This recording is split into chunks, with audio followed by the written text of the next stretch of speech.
Corona काल में जब देश में लोगों ने ईद नहीं मनाई, जब रामनवमी नहीं बनाई गई, जब अक्षय तृतीया जैसे त्योहार नहीं मनाए गए, सब लोग घरों के अंदर हैं, आप अपनी वर्षगांठ का आयोजन कर रहे हैं। शर्म आनी चाहिए आपको। आपका नारा था नारी के सम्मान में भाजपा मैदान में, लेकिन नारी के सम्मान में तो सारे ही भाजपाई नेता कूदते हुए दिखाई दिए। और चिन्मयानंद और कुलदीप सेंगर तो आदर्श है, और आप खुद को गरीब होने का जो ढोंग करते घूमते हैं। अगर आपने चाय बेची होती और अगर आप गरीब होते तो आपके शौक रईसों वाले नहीं होते। आपने लोगों को लड़ाने का काम किया है, वो आपने अपने फायदे के लिए हिंदू मुस्लिम को लड़ाया, आपने अगड़े पिछड़े को लड़ाया, आपने जाट नॉन जाट को लड़ाया। नोटबंदी का फैसला लिया तो रात को 8 बजे लिया, आपने जीएसटी का फैसला लिया तो रात को 8 बजे लिया, आपने लॉकडाउन का फैसला लिया तो रात को 8 बजे लिया। और जो भी फैसला आप लेते हैं वो बगैर तैयारी के लेते हैं, ये आपकी खासियत है। प्रधानमंत्री ने 116 देशों की यात्राएं की हैं। आप 8 PM की जगह 9 AM पर आइए तो अच्छा होगा, क्योंकि 8 PM पर आपका दिमाग ठीक से कार्य नहीं करता है। आपने कितने हॉस्पिटल बनाए? स्वास्थ्य सेवाओं के लिए जो बजट रखा हुआ जीडीपी का सिर्फ 1.5% है, उसके अंदर सिर्फ खांसी जुकाम का इलाज किया जा सकता है, कोरोना का नहीं। आपने कोरोना को भी मुस्लिम करार दे दिया, आपने कोरोना का ठीकरा जमातियों के सर फोड़ा। आपने ये नहीं कहा कि ये आपकी गलती से हुआ, क्योंकि गलती तो आप कभी कुछ करते ही नहीं है। आप कहते हैं कि राजनीति करते हैं। आप जब कोरोना पैर पसार रहा था तो आप मध्य प्रदेश में सरकार बनाने में व्यस्त थे। शर्म आनी चाहिए आपको कि आप गरीबों को 16 रुपए की थाली तक नहीं दे पाए हैं, जो जनता थाली कही जाती है, जिसके अंदर चावल रोटी और दाल होती है। अगर आप गरीब होते तो आपको गरीबों के पैरों के छाले भी दिखाई देते, आपको गरीब भूख और प्यास से मरते हुए दिखाई देते। लेकिन ना आपने कभी चाय बेची है, ना आप गरीब हैं, इसलिए आपको गरीबों से कोई भी लेना देना नहीं है। नमस्कार, मैं डॉक्टर शालिनी राकेश। पीएम ने देश की जनता के लिए चिट्ठी लिखी है, वह भी इस डिजिटल युग में कहीं कोई चिट्ठी लिखता है। वह तो हम धन्यवाद देते हैं साहेब आपको कि आपने चिट्ठी लिखी है। आप टेलीग्राम भी कर सकते थे, आप तो कबूतर के पैर में संदेश बांध करके भी भिजवा सकते थे। आप तो आप हैं, जो चाहे कर सकते हैं, और फिर आप ही कहते हैं कि मोदी है तो मुमकिन है। लेकिन साहेब, डिजिटल युग में कम से कम इस भारत को इतना पीछे तो मत धकेलिए। और इस कोरोना काल के अंदर जब देश इस महामारी से जूझ रहा है तो आपको अपनी सरकार की उपलब्धियां गिनवानी है। अगर आपकी उपलब्धियां होती तो आपको गिनवाने की आवश्यकता नहीं होती। आपने जो कुछ भी किया वह अपने दोस्तों के लिए किया, हम गरीबों के लिए आपने कुछ भी नहीं किया। हाँ, आपने लोगों को लड़ाने का काम किया है, वो आपने अपने फायदे के लिए हिंदू मुस्लिम को लड़ाया, आपने अगड़े पिछड़े को लड़ाया, आपने जाट नॉन जाट को लड़ाया, और आपने इस तरह से लड़ा करके आपने सत्ता को हथियाने का कार्य किया है। आप उस देश के प्रधानमंत्री हैं जहां पर मिसालें दी जाती हैं कि इस देश के प्रधानमंत्री चौधरी चरण सिंह थे, इस देश के प्रधानमंत्री लाल बहादुर शास्त्री थे। आप कहते हैं कि आप साहसिक फैसले लेते हैं। आपको रात को 8 बजे जब जनता यह देखती है कि हमारे प्रधानमंत्री संबोधन करने के लिए आने वाले हैं तो जनता थर थर कांपने लगती है, क्योंकि आपने नोटबंदी का फैसला लिया तो रात को 8 बजे लिया, आपने जीएसटी का फैसला लिया तो रात को 8 बजे लिया, आपने लॉकडाउन का फैसला लिया तो रात को 8 बजे लिया। और जो भी फैसला आप लेते हैं वो बगैर तैयारी के लेते हैं, ये आपकी खासियत है। तो आप इस जनता को गिनी पिग समझते हैं या आप इन्हें कीड़े मकोड़े समझते हैं। आप जनता की भावनाओं की कद्र बिल्कुल भी नहीं करते हैं। नोटबंदी में कितने लोगों की जानें गई, लेकिन आपने उनके लिए कोई भी सहायता घोषणा नहीं की। आपने उनकी बारे में नहीं सोचा कि ये गरीब आदमी था जो लाइन में लगा हुआ था। अभी जब आपने श्रमिक ट्रेनें चलाई, तब वो श्रमिक ट्रेनें जो कि सीधी अपने गंतव्य तक पहुंचनी चाहिए थी, वो अपने गंतव्य तक ना पहुंच करके वो 2 दिन का सफर 9 दिन में तय कर रही थी। और ऐसी सिर्फ एक ट्रेन नहीं, 71 ट्रेनें तो रेल मंत्री ने बताई हैं, 71 ट्रेनें, और उनके अंदर जो मरने वाले लोग हैं वो 80 लोग हैं। वैसे जो टोटल मजदूर अभी तक मरे हैं वो कम से कम 1000 जरूर हो चुके होंगे, लेकिन आपने किसी की भी सहायता राशि आपने घोषणा नहीं की कि हम इसकी सहायता करेंगे। वो जो मरे हैं उनकी हत्या हुई है, उन हत्या के जिम्मेवार आप हैं। ये आपकी उपलब्धि है कि आपने इस देशवासियों की हत्याएं की हैं। वो हत्याओं के पीछे आपका हाथ है। और अब हम आपको एक सलाह भी देना चाहते हैं कि आपने अपने मन की बात बहुत करी, आपके मन में जो आता है आप वो करते हैं, आप जनता के मन की बात नहीं सुनते हैं, आप जनता के दर्द को समझिए। आप 8 PM की जगह 9 AM पर आइए तो अच्छा होगा, क्योंकि 8 PM पर आपका दिमाग ठीक से कार्य नहीं करता है। 9 AM पर आप भगवान का नाम लेकर के सुबह आएंगे, आपका दिमाग अच्छी तरह से काम करेगा, तरोताजा होगा, आप अच्छे अच्छे फैसले लेंगे। तो 1 साल तो आपने पूरा कर लिया है, पिछले 5 साल भी आपने पूरे कर लिए हैं। अगले आने वाला समय हम जनता के लिए शुभ हो, हम ऐसी ही आशा करते हैं।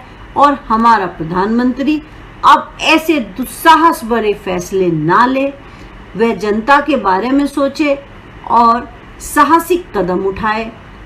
सुबह 9 बजे देश को संबोधित करे, रात को 8 बजे उन्होंने जो भी फैसले लिए हैं, अभी तक उन सब फैसलों से ये जनता त्रस्त हो चुकी है।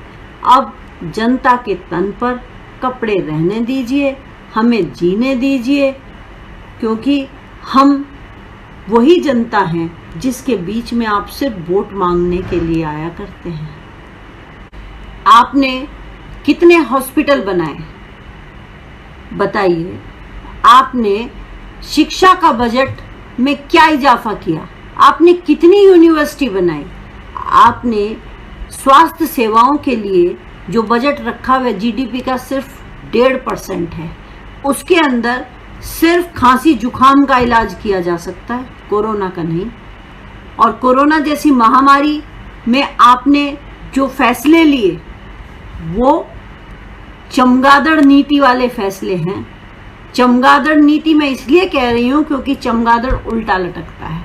आपको जो फैसले पहले करने थे वो आपने बाद में किए। आपने पहले लॉकडाउन लगाया, बाद में उसे जोनों में बांटा, जबकि करना क्या था, पहले आपको जोन बनाने थे, उनके अंदर आपको ग्रीन, ऑरेंज, रेड जोन बना करके उन्हें बांटना था। लॉकडाउन आपको बाद में करना था। आपने ट्रंप के सामने भी हमारी फजीयत कराई, दिल्ली के अंदर हिंदू मुस्लिम राइट्स हुए जो कभी भी नहीं हुए थे, ये उपलब्धि है आपकी। आपने सारे देश को दंगों की आग में झुलसा दिया है। और तो और आपने कोरोना को भी मुस्लिम करार दे दिया। आपने कोरोना का ठीकरा जमातियों के सर फोड़ा। आपने ये नहीं कहा कि ये आपकी गलती से हुआ, क्योंकि गलती तो आप कभी कुछ करते ही नहीं है। आज आपने आपदा में अवसर तलाशने की बातें की तो आपके अनुयायियों ने उसको समझ भी लिया कि आप क्या करते हैं। आपने अपने दोस्तों के 68,000 करोड़ के लोन माफ कर दिए, आपने एयरपोर्ट बेच दिए, आपने कोयला कंपनी बेच दी। आप कहते हैं कि राजनीति करते हैं। आप जब कोरोना पैर पसार रहा था तो आप मध्य प्रदेश में सरकार बनाने में व्यस्त थे, तब कोरोना नहीं आया था। आप जो कुछ भी करते हैं सिर्फ अपने फायदे के लिए करते हैं। हर चीज के अंदर आप राजनीति तलाश लेते हैं। ऐसा आपको नहीं करना चाहिए। आप इस देश के प्रधानमंत्री हैं, आप भाजपा के प्रधानमंत्री नहीं हैं। और इस कोरोना काल में जब देश में लोगों ने ईद नहीं मनाई, जब रामनवमी नहीं मनाई गई, जब अक्षय तृतीया जैसे त्योहार नहीं मनाए गए, सब लोग घरों के अंदर हैं, आप अपनी वर्षगांठ का आयोजन कर रहे हैं। शर्म आनी चाहिए आपको। आपको इस समय इस महामारी से जूझना था। आपके काल में ऐसे ऐसे घोटाले हुए, पीपीई किट घोटाला आपके काल में हो गया, वेंटिलेटर घोटाला हो गया। ये घोटालों की सरकार है। इस सरकार में ऊपर से नीचे तक भ्रष्टाचार के अंदर लिप्त है। अमित शाह के बेटे बड़े बड़े घोटाले कर लेते हैं, उनका कुछ नहीं बिगड़ता है। अगर यहाँ पर जनता सवाल पूछ लेती है तो उसको देशद्रोही करार दे दिया जाता है। सारी जनता को आपने देशद्रोही कह दिया है। जो सवाल पूछे वो देशद्रोही, बल्कि असली देशद्रोही वो लोग हैं जो काले कानून बनाते हैं।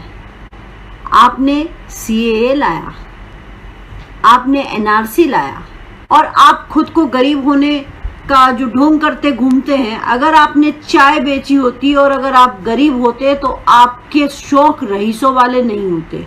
आपको हवाई यात्राओं का बहुत शौक है। आज हम आपको ये बताते हैं कि नेपाल की आपने यात्राएं की हैं। उस नेपाल की यात्रा करने में आपने एक दिन का खर्चा आपका 1.5 करोड़ रुपए का था, और आज वह नेपाल भी हमें आंखें दिखा रहा है। चाइना में आप 6 साल में 5 बार गए हैं। वहां पर आपकी एक हवाई यात्रा का खर्चा 7.5 करोड़ का था, और जिस दिन आप एक दिन के लिए रुके तो वह 1.5 करोड़ और ज्यादा था। दूसरा, चाइना से आज हमारे संबंध अच्छे नहीं हैं। अमेरिका में आपने जो यात्राएं की उनमें आपका खर्चा 19 करोड़ से लेकर के 23 करोड़ तक का था। जबकि अब कोरोना काल में जब आपने हवाई जहाज से यात्रियों को बुलाया तो आपने 1 लाख रुपए किराया रखा, और एक विमान के अंदर 200 सीट होती हैं तो 2 करोड़ रुपए में एक विमान हायर हो जाता है। और अगर आप पूरा विमान भी लेकर के आने जाने का खर्चा भी करते तो 4 करोड़ रुपए होता, और आपने कितना खर्च किया? 19 करोड़ रुपए, 23 करोड़ रुपए। किसका पैसा है ये? यह जनता का पैसा है।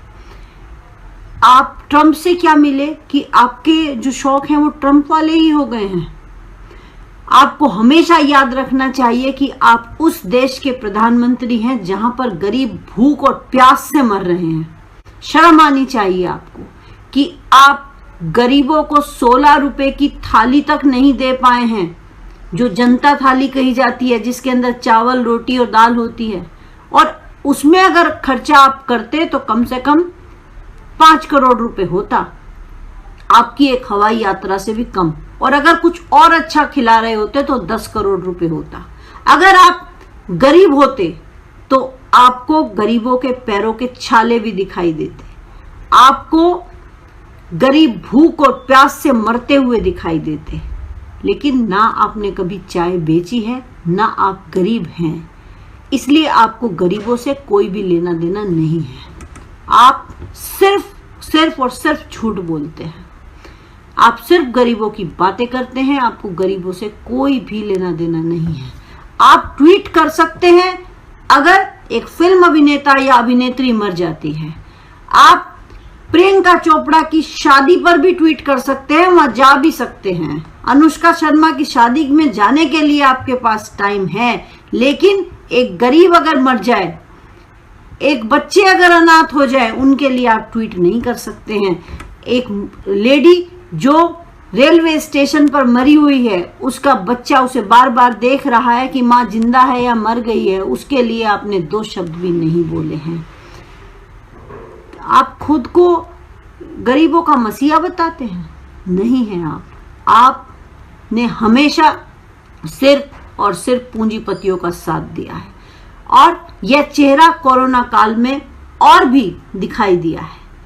आपने जो पुलवामा फंड बनाया था, वह पैसा भी अब तक शहीदों तक नहीं पहुंचा है। शहीदों की विधवाएं आज सब्जी बेचती हुई घूम रही हैं, दर दर भटक रही हैं। आप अपनी उपलब्धियां बताते हैं, हम बताते हैं आपको आपकी क्या उपलब्धियां। इस खबर को अभी लाइक करें, शेयर करें, और ऑनलाइन न्यूज इंडिया की सभी खबरें अपने मोबाइल फोन पर सबसे पहले देखने के लिए अभी चैनल को सब्सक्राइब करें और घंटी जरूर दबाएं।